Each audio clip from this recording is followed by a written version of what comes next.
नमस्कार दोस्तों, मेरा नाम है विमल सिंह। बालाजी स्टडी अड्डा में आपका स्वागत है। सुपर टेट 2022 के लिए कंप्लीट कोर्स हम आपको करा रहे हैं। तो उसी के अंतर्गत साइंस की हमारी सब्जेक्ट टॉपिक वाइज चल रहे हैं। इससे पहले कार्य सामर्थ्य और ऊर्जा आपका चैप्टर चल रहा था, कंप्लीट हो चुका था। क्लास नंबर 9 नहीं देखी हो, पिछला वीडियो साइड में बटन में मिल जाएगा। और अलग से प्लेलिस्ट साइंस की ऑलरेडी हम बना चुके हैं, उसमें पिछले सभी वीडियो आप देख सकते हैं। आज हम क्लास नंबर 10 में नया चैप्टर स्टार्ट कर रहे हैं, ध्वनि। और इस पर टॉपिक और थ्योरी जो भी आ सकता है, सारी चीजें हम देखेंगे। प्रश्नों की प्रैक्टिस आगे आने वाली क्लास में करेंगे। तो ध्वनि, ये सब पूरा कोर्स है, ध्वनि हम चैप्टर देखेंगे। इससे पहले की सारी चीजें हम ऑलरेडी देख चुके हैं, पूरा डिटेल में हम देख रहे हैं। तो सभी लोग साथ में देखते हुए चलिएगा। सबसे पहले बात करते हैं ध्वनि होता क्या है। तो ध्वनि की बात करें, साउंड की बात करें, तो एक प्रकार का कंपन या विक्षोभ है। देखिए, इस चीज को ऐसे समझिए, कंपन कहने का मतलब क्या है। जैसे एक इस तरफ से कुछ बंधा हुआ है और एक इस तरफ से बंधा हुआ है, और इस प्रकार से एक तार बंधा हुआ है। तो तार को हम खींचते हैं और छोड़ देते हैं, तो आप देखेंगे वो ऊपर नीचे इस प्रकार से जो है वो कंपन करता है। तो ध्वनि भी कुछ इसी प्रकार से ही आप देखेंगे परिभाषित की जाती है कि ध्वनि एक प्रकार का कंपन या विक्षोभ है, जो कि किसी ठोस और द्रव या गैस में होकर संचारित जो है वो होती है। किंतु मुख्य रूप से उन कंपनों को ही हम ध्वनि जो है वो कहते हैं। तो अगर एकदम आपको शॉर्ट में याद रखना है, तो कंपनों को ही ध्वनि कहते हैं, आप याद रख सकते हैं। तरंगे क्या होती हैं, वेव्स क्या होती हैं। तो तरंगों के द्वारा जो ऊर्जा है, उसका एक स्थान से दूसरे स्थान तक स्थानांतरण जो है वो होता है। अब इनके अलग अलग टाइप्स भी हैं, तो हम सबसे पहले ध्वनि के अंतर्गत टाइप्स देखते हैं। और सबसे पहला जो टाइप है वो है आवृत्ति के अकॉर्डिंग। जब आपके प्रश्न में इस प्रकार से हो कि आवृत्ति के अनुसार ध्वनि का वर्गीकरण बताइए, तो आप क्या कहेंगे।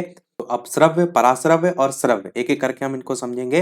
ये सब किसके आधार पर है, आवृत्ति के अनुसार ध्वनि तरंगों का वर्गीकरण है। पर एक चीज को समझिए, मैंने बताया था स्टार्टिंग में, कंपन जो है आपका होता है, वही आपका ध्वनि तरंगे होती हैं। तो ऐसा जरूरी नहीं है कि प्रत्येक प्रकार का जो कंपन हो वो आपका ध्वनि में ही आए। इसलिए इसकी रेंज होती है, जिसमें आप सबसे पहला देख रहे हैं अवश्रव्य तरंगे, जिनको हम कहते हैं इंफ्रासोनिक। कहीं कहीं अप करके भी लिखा रहता है, अपश्रव्य या अवश्रव्य, बात एक ही है। इंग्लिश में नाम क्या है, इंफ्रासोनिक।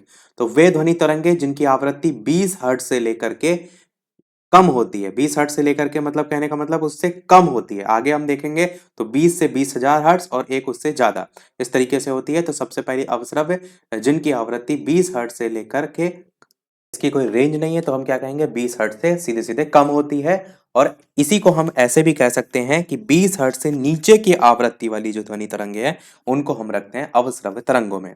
अब आगे इस चीज को ध्यान रखिएगा कि इन्हें जो है वो मनुष्य जो है वो नहीं सुन सकता। मनुष्य नहीं सुन सकता है, तो ये उत्पन्न कैसे होती हैं। तो इस प्रकार की जो तरंगे होती हैं, बहुत बड़े आकार के जो स्रोत होते हैं, उनसे उत्पन्न जो है वो की जा सकती हैं। एग्जाम्पल के लिए, जैसे भूकंप के समय पृथ्वी में बहुत लंबी तरंगें चलती हैं, तो वो किसका उदाहरण है, वो इन अवस्रव्य का ही उदाहरण है। तो अवस्रव्य में केवल आपको इतना याद रखना है, आवृत्ति 20 हर्ट्ज से कम होनी चाहिए, और मनुष्य इन्हें नहीं सुन सकता है। फिर बात करते हैं आपके दूसरे टाइप की, जो कि आपका है श्रव्य। नाम में ये श्रव्य मतलब सुन लेना। तो ऑडिबल वेव्स जो होती हैं, वे ध्वनि तरंगे जिनकी आवृत्ति 20 हर्ट्ज से लेकर के 20,000 हर्ट्ज जो है, इसके बीच जो है वो होती है, और इन्हें मनुष्य सुन सकता है। इन्हीं को कहते हैं श्रव्य तरंगे। तो आसान से, नाम में ही श्रव्य है, तो आसानी से आप याद रख सकते हैं। बस आपको यहाँ पर ये ध्यान रखना है, कहाँ से कहाँ तक, तो 20 हर्ट्ज से 20,000 हर्ट्ज के बीच में। अगर 20 हर्ट्ज जो है उससे कम है तो अवश्रव्य, अगर 20 से 20,000 के बीच में है तो श्रव्य, और इसके बाद तीसरा आता है, जो आता है 20,000 हर्ट्ज से अधिक, उसको कहते हैं पराश्रव्य। परा मतलब ही होता है, मतलब बहुत ऊपर निकल जाना, ऐसे आप थोड़ा सा जोड़ सकते हैं। तो पराश्रव्य तरंगे, इनको कहते हैं अल्ट्रासोनिक वेव्स। तो इनकी बात करें, इनकी आवृत्ति 20,000 हर्ट्ज से अधिक होती है, और इन्हें मनुष्य जो है वो नहीं सुन सकता, लेकिन कुछ विशेष जानवर इसे जो है वो सुन सकते हैं। उन्हें हम कहते हैं पराश्रव्य तरंगे। आपको ये क्लियर हुआ कि ये एक प्रकार से रेंज में जो है वो वर्क करता है। अब यहां से प्रश्न कैसे बन सकता है, पहला जो यहाँ पर प्रश्न बन सकता है वो ऐसे बन सकता है कि आपसे पूछ लिया जाए कि मनुष्यों में ध्वनि की जो श्रव्यता का परिसर होता है वो कितना होता है। तो एक आपको पता है कि जो मनुष्य सुन सकते हैं 20 से 20,000 हर्ट्ज के बीच में सुन सकते हैं। तो ये आपका क्या है, मनुष्य जो है उसकी श्रव्यता का परिसर, जिसको हम कहते हैं रेंज ऑफ हियरिंग। इस तरीके से जो है, रेंज ऑफ हियरिंग, ये मनुष्य की श्रव्यता का जो है वो स्तर के अंतर्गत रख सकते हैं। एक क्वेश्चन ऐसे भी बन सकता है, जैसे हमने पराश्रव में देखा कि 20,000 हर्ट्ज से जो है अधिक की होती हैं, और इनको सुन कौन सकता है, विशेष प्रकार के जानवर सुन सकते हैं। तो आप देखते हैं ना, कुत्ते ऐसे होते हैं, उनका सुनने की क्षमता ऐसी होती है कि बहुत दूर भी हल्का सा कुछ होता है तुरंत सुन लेते हैं। तो यानी कि जब अधिक बात हो रही हो आवृत्ति की, तो इस प्रकार की सुनने की जो क्षमता होती है, और जो विशेष जानवरों की बात आ रही है, तो उसमें आपके कुत्ते वगैरह जो है वो आ जाते हैं। और अगर जैसे कम की बात करें, हमने जो सबसे पहले देखी थी अवश्रव्य, इसकी बात करें तो अवश्रव्य ध्वनियों में 20 हर्ट्ज से कम आ रहा है ना, तो आपका इसमें आपका जैसे राइनोसिरस जिसको हम कहते हैं गैंडा, वो 5 हर्ट्ज की जो आवृत्ति होती है, इसको उत्पन्न करके जो संपर्क है वो शांत है। तो एग्जाम्पल में आपके अगर गैंडा पूछा गया है, इसके अलावा आपका और एग्जाम्पल में आप व्हेल मछली याद रख सकते हैं, और आपका हाथी याद रख सकते हैं। ये सभी जो आपके हैं, ये अवश्रव्य जो ध्वनि तरंगे हैं, यही जो है वो उत्पन्न करते हैं। तो ये आपको केवल एग्जाम्पल याद रखने हैं, बाकी आप यहाँ पर पहचान जाएंगे कितने से कितने हर्ट्ज के बीच में आ रहा है। तो ये हो गया हमारा वर्गीकरण, आवृत्ति के आधार पर ध्वनि तरंगों का वर्गीकरण। अब आगे समझिए कि द्रवों में अगर बात करें ध्वनि, तो ये गैसों की अपेक्षा जो है वो अधिक तेजी से चलती है, और ठोस में अगर बात करें तो सबसे तेजी से चलती है। अगर ऑप्शन में आए कि ध्वनि की जो स्पीड होती है, तीव्रता होती है, गति होती है, वो सबसे ज्यादा किस में होती है, तो सबसे ज्यादा होती है आपकी ठोस में, उससे कम किसमें होती है तो द्रव में, और सबसे कम किसमें होती है तो गैसों में। तो इसी के आधार पर इस लिस्ट को हम देखते हैं कि कुछ माध्यम जिनमें ध्वनि की जो है वो चाल, कई बार प्रश्न में ऐसे बन सकता है कि इनमें से किसमें ध्वनि की तीव्रता सबसे ज्यादा है या सबसे कम है। तो सबसे पहला एल्यूमिनियम, सबसे ज्यादा इसमें होती है, तो इसका आप ध्वनि की जो चाल है वो भी याद रख सकते हैं। मीटर प्रति सेकंड में जो है ये इसकी चाल दे रखी है, टेम्परेचर 0 डिग्री सेल्सियस पर, तो 6420 6420 मीटर प्रति सेकंड ये होती है एल्यूमिनियम में किसकी चाल, ध्वनि की चाल। तो एल्यूमिनियम में आपका लोहे से ज्यादा होती है, इस चीज को ध्यान रखिएगा। लोहे की बात करें तो इसमें होती है 5130 मीटर प्रति सेकंड।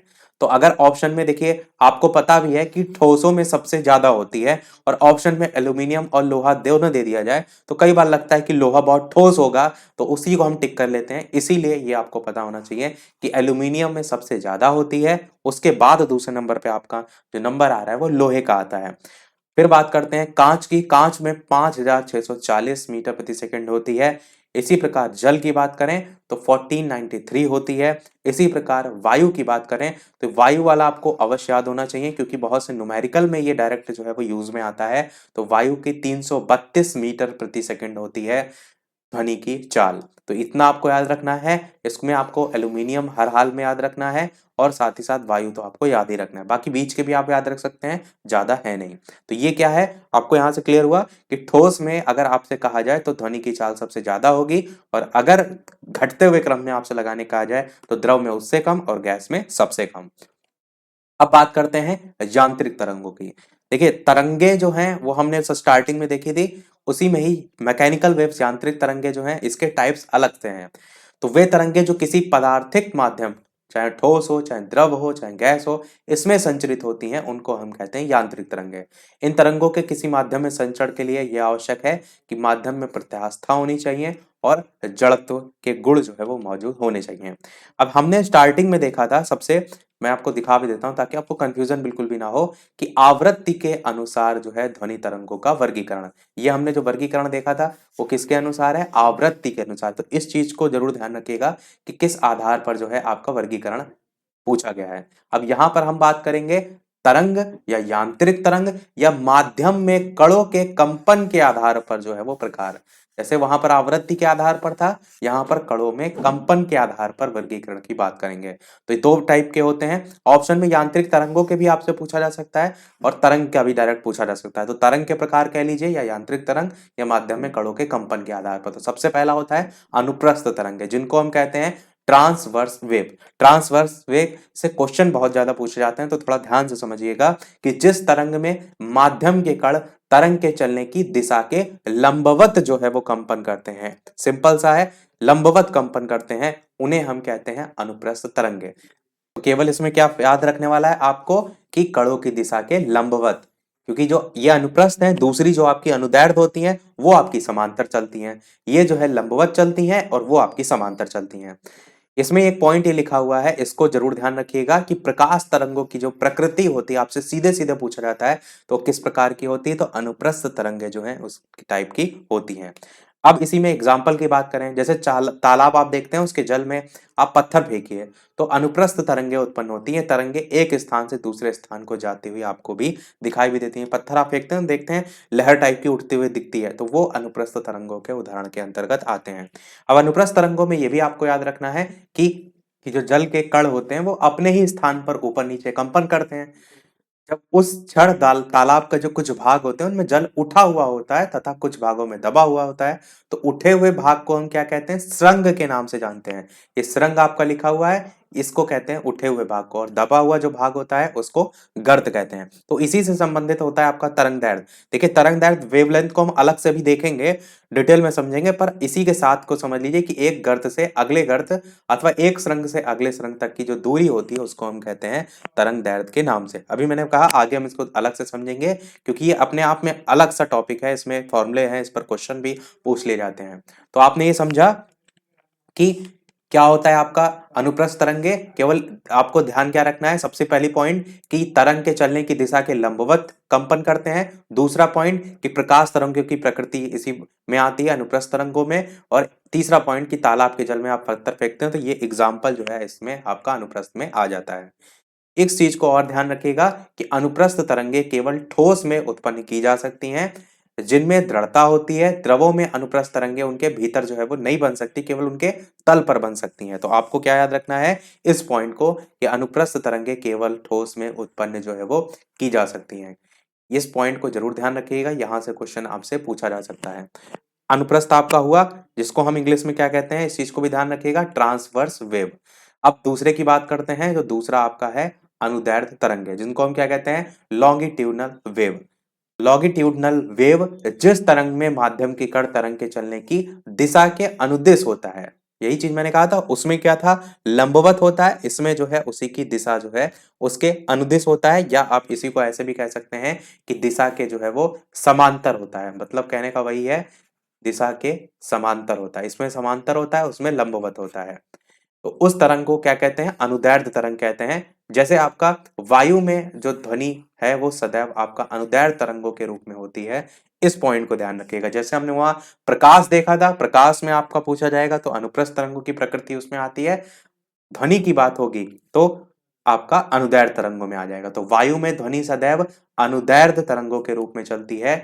यही सेम क्वेश्चन आपसे पूछा भी जा चुका है, जो आपकी सुपर टेट की परीक्षा हुई थी 2019 के पेपर में, उसमें यहाँ से क्वेश्चन जो है वो पूछा गया था। सुपर टेट 2019 का जो पेपर आपका हुआ था, इससे पहले वाला 69,000 शिक्षक भर्ती वाला, यहाँ से क्वेश्चन पूछा गया था। तो वायु में ध्वनि सदैव अनुदैर्ध्य तरंगों के रूप में होती है, इस पॉइंट को इसलिए ध्यान रखिएगा। अब वहां वाला भी ध्यान रखिएगा जो इससे पहले हमने देखा। आगे बात करते हैं, तो अनुदैर्ध्य तरंगे सभी प्रकार के माध्यम, चाहे ठोस हो, चाहे द्रव हो, चाहे गैस हो। हमने अनुप्रस्थ में क्या देखा था, केवल ठोस और द्रवों की जब बात आ रही थी तो उनका जो ऊपरी सतह है केवल उस पर उत्पन्न की जा सकती है, पर अनुदैर्ध्य में ऐसा नहीं है। अनुदैर्ध्य तरंगे सभी प्रकार के माध्यम, चाहे ठोस हो, चाहे द्रव हो, चाहे गैस हो, इनमें उत्पन्न की जा सकती हैं। ध्वनि प्रत्येक माध्यम में, चाहे ठोस हो, चाहे द्रव हो अथवा गैस हो, उसमें अनुदैर्ध्य तरंग के रूप में चलती है। तो यही ध्वनि को ही यहाँ पर लिखा है, इसलिए आपको पता होना चाहिए जब ध्वनि चल सकती है तीनों माध्यम में तो आपका ठोस द्रव गैस जो है इस प्रकार से इसमें आ जाएगा। तो हमने दोनों टाइप्स को देख लिया, और ये जो टाइप्स हैं ये किसके बेस्ड पर हैं, तो ये आप कह सकते हैं या तो यांत्रिक तरंगों के प्रकार, या केवल तरंगों के प्रकार, या फिर कणों में कंपन की प्रकृति के, क्योंकि यहाँ पर दोनों में कंपनी की बात होती है ना। कणों में एक में लंबवत होता है और एक में दिशा के समांतर होता है, तो वो भी एक आधार इसका बन सकता है। तो ये दोनों चीजें हमारी हुई समाप्त। बढ़ते हैं हम अब तरंग दैर्ध्य की तरफ, यानी कि जिसको हम कहते हैं वेवलेंथ। मैंने कहा था इसको हम अलग से जो है वो समझेंगे, सीखेंगे। तो क्या होता है तरंग दैर्ध्य, वेवलेंथ। साथ ही साथ वीडियो पसंद आए, चीजें समझ आए तो लाइक और शेयर सभी लोग अवश्य करते रहिएगा। आप ही के लिए यहाँ ढेर सारी मेहनत की जा रही है, इतनी सारी चीजें हमने इसमें प्रोवाइड की हैं। किसी भी क्लास में अगर आप देखेंगे जा करके, जितने भी हमने इससे पहले वीडियो आपको कराए हैं, किसी भी क्लास को आप उठाकर देख लीजिए, सारी चीजें हमने आपको उस टॉपिक से रिलेटेड जो भी आ सकती हैं सब कंप्लीट कराई हैं। तो ढेर सारी मेहनत हम आपके लिए डेली कर रहे हैं, तो आपका भी फर्ज है वीडियो को लाइक ज्यादा से ज्यादा और शेयर जरूर करते रहिएगा। तरंग दैर्ध्य की बात करते हैं, वेवलेंथ की बात करते हैं। तो माध्यम के किसी कण के एक पूरा कंपन किए जाने पर तरंगे जितनी दूरी तय करती हैं। अब इसको थोड़ा सा चित्र से समझते हैं, पहले अच्छा पढ़ लेते हैं इसे। ग्रीक अक्षर यहाँ पर लेमडा आपका दो जो है नहीं होगा, लेमडा इस तरीके से उल्टा वाई की तरीके से बनता है। तो ये आपका जो है इससे डिनोट करते हैं, इस प्रकार से जो है आपका होता है। इसमें इस तरफ से आप बनाएंगे वाई, क्योंकि इसमें इस तरीके से साइन जो है थोड़ा सा मैच करना चाहिए। इस प्रकार से ये लैम्डा जो है इसे प्रदर्शित करते हैं। अनुप्रस्थ तरंगे जो होती है उनमें दो क्रमागत जो सुरंग होते हैं अथवा गर्त होते हैं, उनकी बीच की दूरी अभी हमने देखा भी था जस्ट इससे पहले, उसके बीच की दूरी। और अनुदैर्ध्य तरंगों में दो क्रमागत संपीड़न या विरलन के बीच की जो दूरी है उसको भी हम तरंग दैर्ध्य का नाम देते हैं। अब इस चीज को थोड़ा सा चित्र से समझ लीजिए कि यहाँ पर कहना क्या जो है वो चाह रहा है। आप देखते हैं कि तरंग कुछ इस प्रकार, जैसे मैं आपको कहूँ ये एक सीधी सी लाइन हो गई, और तरंग जब आपकी चलती है तो ऊपर नीचे करते हुए चलती है। इस प्रकार से आपकी ऊपर जाएगी, फिर इस प्रकार से जो है वो नीचे जाएगी, फिर इस प्रकार से ऊपर जाएगी, फिर इस प्रकार से नीचे, इस प्रकार से जो वो चलती रहती है। तो अब ये वाला जो ऊपर वाला हिस्सा देख रहे हैं और ये वाला जो हिस्सा देख रहे हैं, प्रश्न में ये ऊपर जो लिखा है इसमें फिर से पढ़िए कि माध्यम के किसी कण के एक पूरा कंपन किए जाने पर तरंगे जितना दूरी तय करती हैं। तो ये वाला डिस्टेंस यहां से लेकर ये वाली जो डिस्टेंस है, ये आपकी जो बीच की ये होगी, ये होती है लैम्डा। इसको हम कहते हैं तरंग दैर्ध्य के नाम से। तो समझे आप, जो ये बीच में लाइन खींची है ये इसकी क्या कौन सी स्थिति हो जाएगी, माध्य स्थिति हो जाएगी। ये इसकी माध्य स्थिति से ऊपर और नीचे इसी क्रम में आपका जो है वो दोलन होता रहता है। अब अगर आपसे केवल यहाँ पर आयाम पूछ लिया जाए तो ये आपका माध्य स्थिति से ऊपर जितना मैक्सिमम आप कह सकते हैं जो आयाम, मतलब जहां तक आपकी दूरी कवर हुई उसको हम, उसके बीच की जो दूरी होती है उसको हम कहते हैं आयाम। इसे हम ए से प्रदर्शित करते हैं। आगे अभी हम आयाम को देखेंगे, चाहे फिर ऊपर के क्रम में हो चाहे नीचे के क्रम में हो, तो ये आपका इस प्रकार से निकल के आता है। और एक पूरा कंपन होने में जितना कोई कण जो है वो समय लेता है उसे हम आवर्त काल के नाम से जानते हैं। अभी हम एक एक करके समझेंगे, केवल मैं आपको यहाँ पर चित्र में समझा रहा हूँ। तो हम क्या करते हैं, एक एक करके इससे संबंधित और सारी चीजों को देख लेते हैं, फिर इस पर बेस्ड तरंग दैर्ध्य पर बेस्ड क्वेश्चन भी एक देखेंगे। अगला है आपका आवर्तकाल। तो मैंने बताया किसी माध्यम में तरंग संचरित होने पर माध्यम का कोई भी कण अपना एक कंपन पूरा करने में जितना समय लेता है उसे हम कहते हैं तरंग का आवर्तकाल। तो बस इतना सा है, सिंपल सा। इसे टी से प्रदर्शित करते हैं। अब यहां पर एक फॉर्मूला आपको अवश्य पता होना चाहिए, आवर्तकाल और आवृत्ति से संबंधित। आवर्तकाल और आवृत्ति में क्या संबंध होता है, तो आवर्तकाल,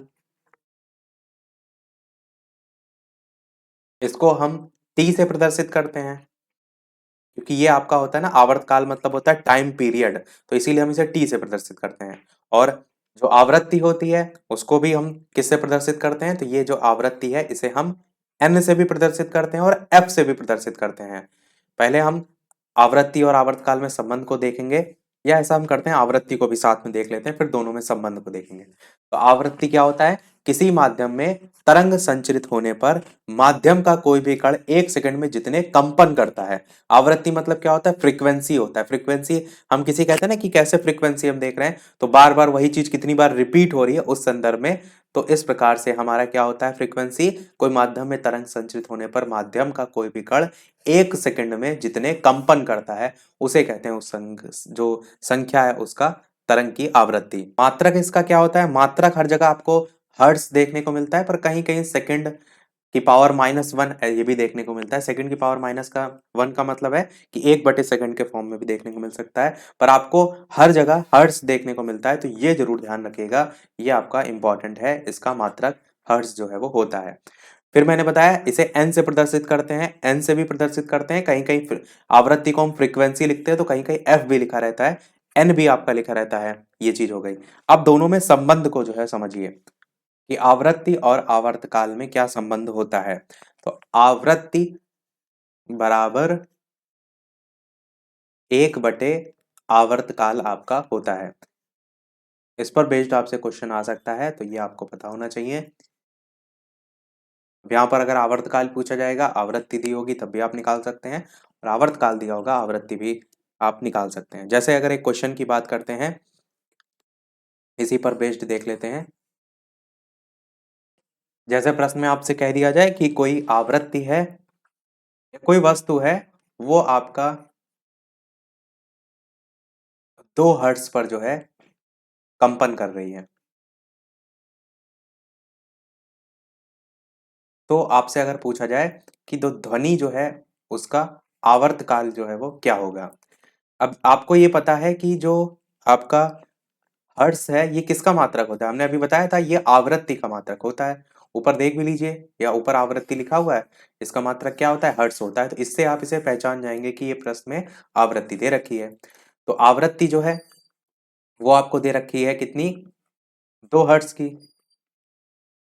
और आवर्तकाल आपको बताना है, आवर्तकाल और आवृत्ति में क्या संबंध होता है, तो मैंने बताया आवृत्ति बराबर 1/, आवर्तकाल आपका होता है। पर प्रश्न में अगर देखेंगे तो आवर्तकाल जो है वो निकालना है, तो हम आवर्तकाल को आवृत्ति की जगह रख सकते हैं। तो हम यहाँ पर आवृत्ति कर लेते हैं और उधर साइड आवर्तकाल कर लेते हैं।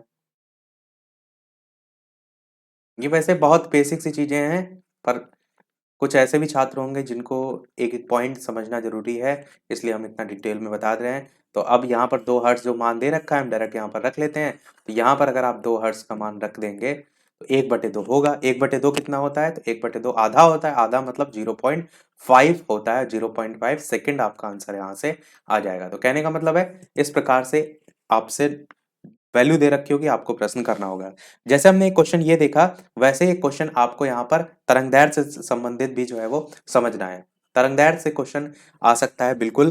तो तरंगदैर्घ्य के संदर्भ में क्या सूत्र होता है, तो V बराबर, या हम पहले क्वेश्चन लिख देते हैं उसके बाद आपका जो है साथ में समझ लेंगे। जैसे प्रश्न आपका कह रहा है कि यदि किसी रेडियो स्टेशन से प्रसारित जो तरंग है उनकी आवृत्ति आपको जो है वो दे रखी है, और जो आवृत्ति है उसका मान कितना दे रखा है, तो आवृत्ति का मान दे रखा है 5 × 10⁻16 और हर्ट्ज में आता है आपका, तो HZ मैंने लिख दिया है। और आवृत्ति को N से डिनोट करते हैं तो N भी लिख सकते हैं यहाँ पर। ये आवृत्ति आपको दे रखी है। तो प्रश्न में आपसे तरंगदैर्घ्य जो है वो पूछा गया है कि तरंगदैर्घ्य का मान जो है वो क्या होगा। अब आप तो पढ़ के आए हैं किसके संदर्भ में, आवृत्ति और आवर्तकाल से संबंधित, कि आवृत्ति जो है आपका दे रखा हो आप आवर्तकाल निकाल सकते हैं। यहाँ पर आवृत्ति तो दे रखी है, पर आपसे आवर्तकाल ना पूछ करके तरंगदैर्घ्य पूछ लिया गया है। और प्रश्न में एक चीज और दे रखी है, और वो दे रखी है कि रेडियो तरंगों की चाल, रेडियो तरंगों की चाल आपको दे रखी है 3 × 10⁸ मीटर प्रति सेकंड। ये आपको और एक्स्ट्रा दे रखा है। तो अब तरंग दैर्घ्य का आपको फॉर्मूला पता होना चाहिए। तरंग दैर्घ्य को मैंने बताया लैम्ब्डा से प्रदर्शित करते हैं। तो लैम्ब्डा बराबर आपका होता है V/N, ये आपका सूत्र होता है। ये फॉर्मूला तो आपका एक्चुअल में होता है, पर ये आया कहाँ से, इस चीज को थोड़ा सा समझ लीजिए, फिर इस फॉर्मूले पर इस प्रश्न को हम करेंगे। तो आप जानते हैं चाल बराबर होता है दूरी बटे समय।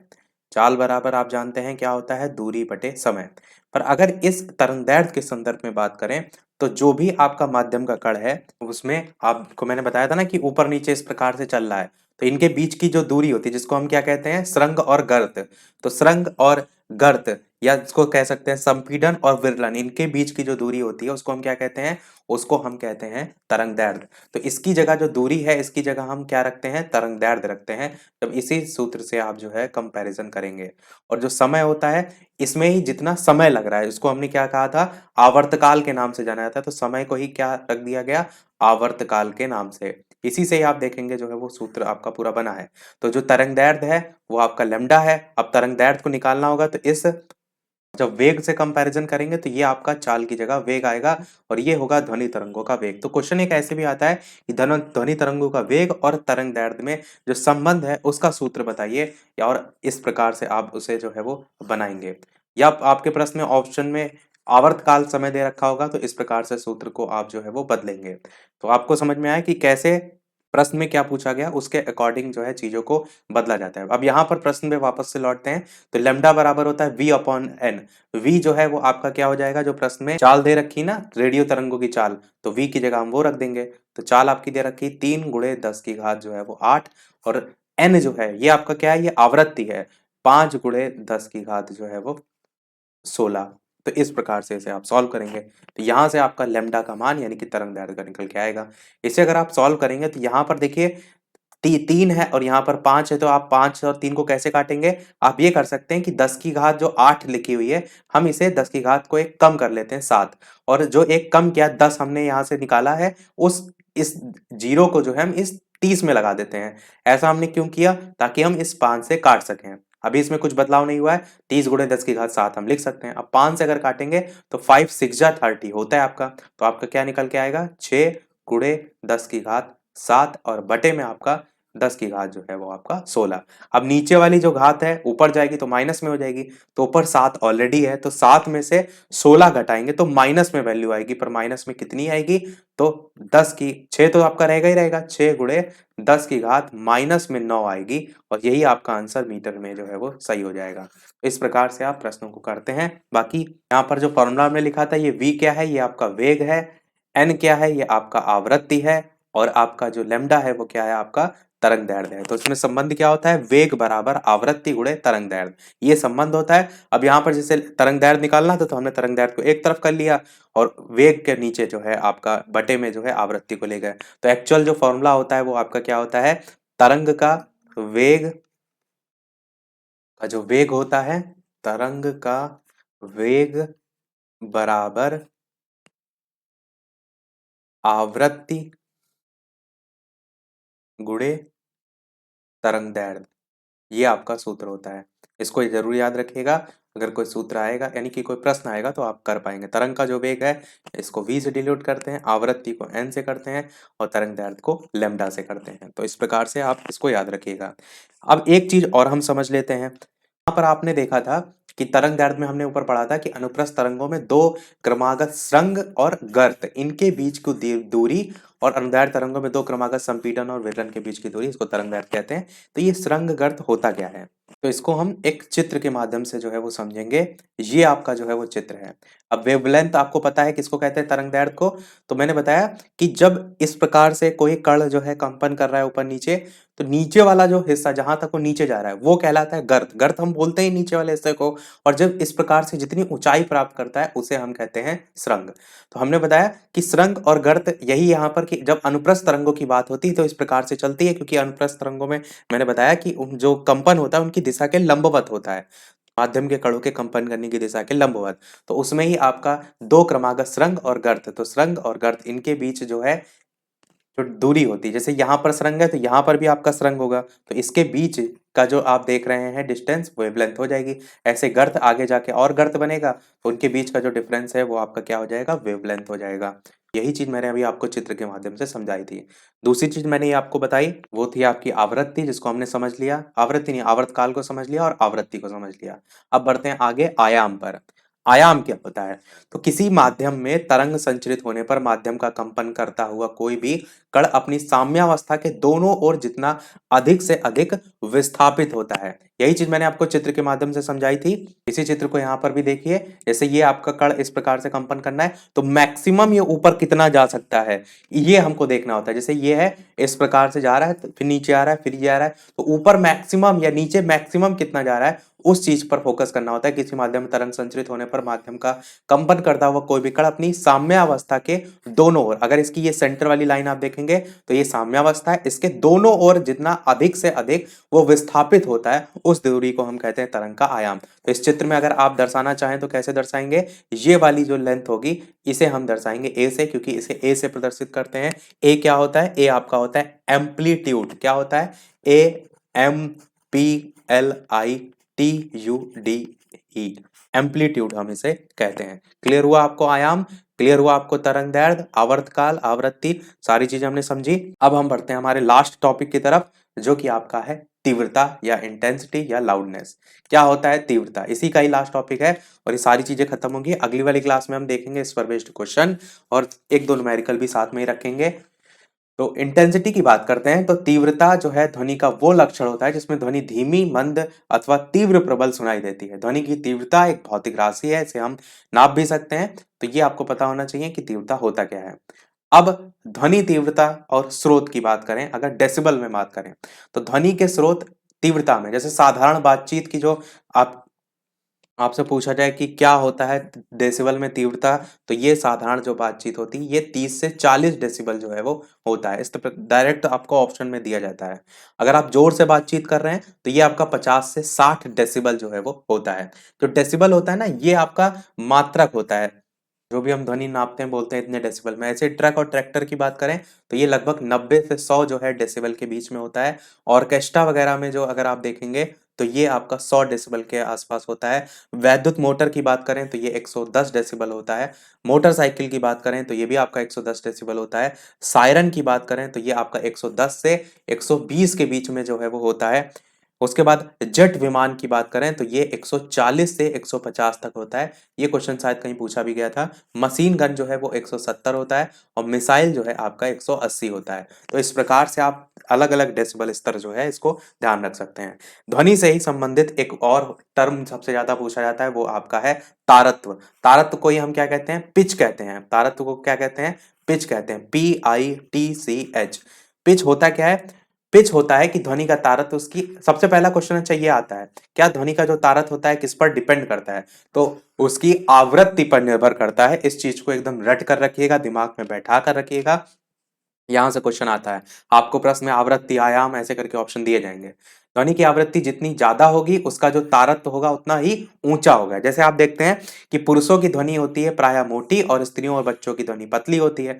तो अगर मोटी ध्वनि की बात की जाएगी तो उसको हम क्या कहते हैं? नीचे तारत्व की। यानी कि जितनी ध्वनि मोटी होगी मनुष्यों की, अगर लड़कों की बात करें, पुरुषों की बात करें तो उनकी ध्वनि मोटी होती है, तो वो कैसे तारत्व है? तो वो नीचे तारत्व की है। और अगर यही स्त्रियों की बात करें, बच्चों की बात करें तो उनकी ध्वनि कैसी होती है? बारीक होती है, पतली होती है। तो वो किस तरीके का तारत्व है? वो ऊंचे तारत्व का है। यानी कि जस्ट अपोजिट संबंध होता है। अगर मोटी ध्वनि तो नीचा तारत्व, अगर बारीक ध्वनि तो ऊंचा तारत्व। इतना बस ध्यान रखिएगा। और एक पॉइंट ये जरूर ध्यान रखिएगा जो सबसे पहला लिखा है कि ध्वनि का तारत्व उसकी आवृत्ति पर, उसकी फ्रीक्वेंसी पर। आवृत्ति को भी हमने समझा भी था, क्वेश्चन भी देखा। फ्रीक्वेंसी पर डिपेंड करता है। और तारत्व होता क्या है? तो पिच होता है आपका। तो एक आधा पॉइंट आपका और रह गया है, जैसे कि ध्वनि से ही संबंधित है डॉपलर प्रभाव। तो उसको हम क्या करेंगे? अगले वाले चैप्टर में ही देख लेंगे ताकि बहुत ज्यादा लेंदी ना हो। आधा घंटा तक देख चुके हैं हम। कोशिश ये कर रहे हैं कि इतनी चीजें देखें जितना आप एक दिन में याद कर सकें। अगले वाली क्लास में हम थोड़ा सा जो चीजें रह गई उनको भी देखेंगे और प्रश्नों की प्रैक्टिस करेंगे। आज के वीडियो में ये हमारा कंप्लीट होता है। लगभग सारी चीजें देख ली हैं। डॉपलर इफेक्ट के अलावा एक आधा कुछ रह गया होगा तो वो भी हम आपसे अगले वाले में देख लेंगे। अब वीडियो को समाप्त करने से पहले, वीडियो अभी तक आपने लाइक ना किया हो सब लोग वीडियो को लाइक भी करते रहिएगा। चैनल पर नए हो सब्सक्राइब करके जुड़ जाइएगा। और लाइव टाइमिंग जिनको नहीं पता है, शाम के 8 बजे की है लाइव टाइमिंग। तो लाइव आकर वीडियो देख सकते हैं। और एक टाइमिंग दोपहर के 3 बजे की भी है, उसमें हम प्रश्नों की प्रैक्टिस कर रहे हैं। तो एक प्रश्न आपके लिए, जैसे कि सभी वीडियो में हम आपसे एक नए के प्रश्न पूछते हैं, तो इस वीडियो का आपके लिए प्रश्न है कि ध्वनि तरंगों की प्रकृति कैसी होती है? ए ऑप्शन है आपका अनुप्रस्थ, बी ऑप्शन है अनुदैर्ध्य, सी ऑप्शन है विद्युत चुंबकीय और डी ऑप्शन है इनमें से कोई नहीं। तो ऑप्शन ABCD में से कौन सा सही होगा? अपना आंसर वीडियो के मेन कमेंट में टाइप करके बताइएगा। तो आज में फिर इतना ही रखते हैं। मिलते हैं फिर अगले वीडियो में। और कोशिश ही कीजिएगा जो भी चीजें यहाँ पढ़ाई जा रही है उनको साथ साथ में याद करते हुए जरूर चलिएगा, क्योंकि आपके लिए यहाँ सारी मेहनत की जा रही है। आपके अच्छे नंबर आएंगे तो फिर हमारी यहाँ पर मेहनत जो है वो सफल होगी। तो चीजें याद जरूर करते रहिएगा। तो आज वीडियो में फिर इतना ही रखते हैं। मिलते हैं अगले वीडियो में, तब तक के लिए नमस्कार, जय हिंद।